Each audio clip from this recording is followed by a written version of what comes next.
चलिए very good morning. Next हम अगली प्रॉब्लम डिस्कस करते हैं कॉन्वोल्यूशन की, है ना। x of T is equals to U of T plus 2 and h of T is equals to U of T minus 3। Clear. तो सबसे पहली स्टेप क्या होती है? सबसे पहली step convert from t to tau. तो ये हो गया x of tau, u of tau plus 2 और h of tau u of tau minus 3। Clear. इसको ड्रॉ भी कर लेते हैं, कैसा दिखेगा? टाउ प्लस 2 इक्वल टू 0, है ना।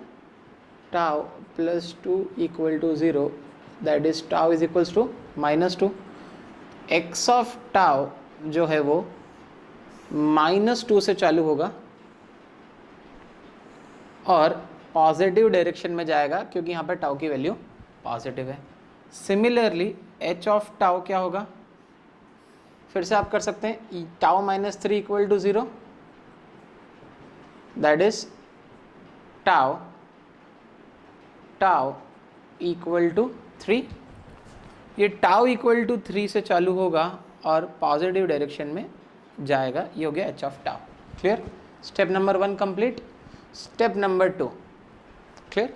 x ऑफ टाउ को फिक्स रखना है और h ऑफ टाउ के आगे नेगेटिव साइन रखनी है। x of tau is fixed, x of tau को क्या कर दिया? फिक्स्ड रख दिया। और अब क्या करना है? h of minus tau draw करना है। Clear. h of minus tau कैसे ड्रॉ करेंगे? हमको बड़े अच्छे से पता था। h ऑफ टाउ लिख दिया आपने। h ऑफ टाउ था हमारा u of tau minus 3। Clear. तो h ऑफ माइनस टाउ हो जाएगा u of minus tau minus 3। तो जहाँ पे माइनस टाउ था, माइनस साइन लगा नहीं, टाउ के आगे माइनस साइन लगा दी। अब ब्रैकेट के अंदर जो भी टर्म है उसको 0 से इक्वेट कर देते हैं। Minus tau minus 3 is equals to 0, that is minus tau equal to 3, that is tau is equals to minus 3। h of minus tau जो है कहाँ से ड्रॉ होगा? अब आपका माइनस 3 से ड्रॉ होगा, सॉरी माइनस 3 से ड्रॉ होगा। कौन सी डायरेक्शन में जाएगा? टाउ कैसा है? नेगेटिव, तो नेगेटिव डायरेक्शन में जाएगा। ये रहा आपका u of minus tau minus 3। Clear. Step number 3 क्या थी? अब आपको क्या करना है? शिफ्ट करना है। Step number 3, x of tau तो एज इट इज, अब आपको करना है h ऑफ, है ना, h of t minus tau. यानी कि जो भी माइनस टाउ है वहाँ पर आपको क्या ऐड करना है? t ऐड करना है। तो हम माइनस टाउ में t ऐड कर सकते हैं। क्लियर। तो ये कुछ ऐसा हो जाएगा, कैसा भी बना सकते हैं आप, ज़रूरी नहीं है माइनस 3 प्लस टी, ऐसा भी हो सकता है माइनस 3 प्लस टी, ऐसा भी हो सकता है। आप अपनी मर्जी से ड्रॉ कर लें, पर होगा सिर्फ टी ऐड करना है इसके अंदर। तो मैं बेटर है कन्फ्यूजन अवॉइड करने के लिए ऊपर वाला रब कर देता हूँ। टी अभी हमको पता नहीं है तो मैंने इसको कर दिया माइनस 3 प्लस टी, इस तरीके से ड्रॉ होगा। माइनस टाउ के अंदर टी ऐड करना था, ये रहा माइनस टाउ का ग्राफ, माइनस टाउ के ग्राफ में टी ऐड कर दिया, minus 3 plus tau. Step number 4 क्या थी हमारी? Draw both on same axis, दोनों को एक ही एक्सिस पर ड्रॉ करना है। कर देते दोनों को एक ही एक्सिस पर ड्रॉ। एक क्या था आपका? x ऑफ टाउ जो कि माइनस 2 से इधर जा रहा है। क्लियर। और एक है आपका h of t minus tau जो कि अभी आपको पता नहीं है, पर माइनस 3 प्लस टी से इधर की तरफ जा रहा है। क्लियर। तो अगर मैं दोनों को एक ही एक्सिस पर, अब सेम एक्सिस पर अगर मैं ड्रॉ कर दूं, तो मुझे एक बात तो कंफर्म है कि जो मेरा सिग्नल है वो सिर्फ मेरा माइनस 2 से लेके माइनस 3 प्लस टी तक ही एग्जिस्ट करेगा। माइनस 2 से लेके माइनस 3 प्लस टी। क्लियर। अब क्वेश्चन ये आता है, सर आपने माइनस 3 प्लस टी इधर ही क्या बनाया? मैंने जनरल टी की वैल्यू कुछ भी हो सकती है। अब मैं वही आपसे बता रहा हूँ, टी की वैल्यू अगर नेगेटिव हो गई, है ना, टी की वैल्यू कहाँ से हो गई? माइनस 4 हो गई मान लेता हूँ। क्लियर। मान लेता हूँ टी की वैल्यू यहाँ पर हो गई माइनस 4, तो माइनस 3 माइनस 4 माइनस 7, तो ये ग्राफ कैसा बनेगा?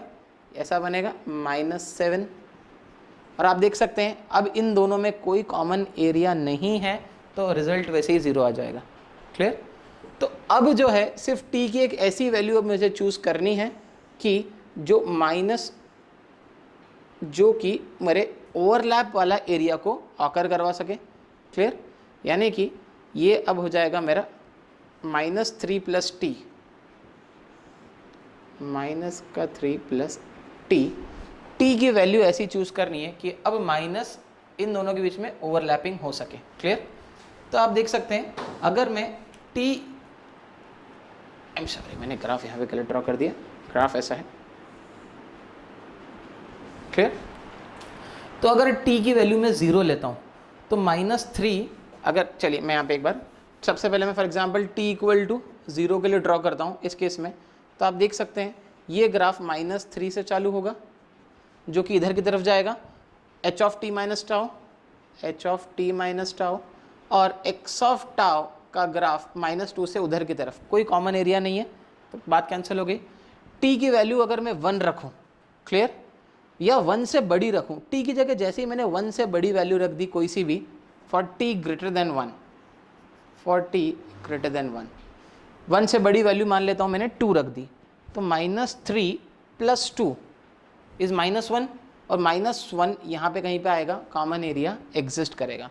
तो आप देख सकते हैं for t greater than 1 the common area exist. तो अब मैं फाइनल इंटीग्रेशन यहाँ पे लिख रहा हूँ, मुझे पता है ये इंटीग्रेशन होगा -2 से लेके -3 + t तक।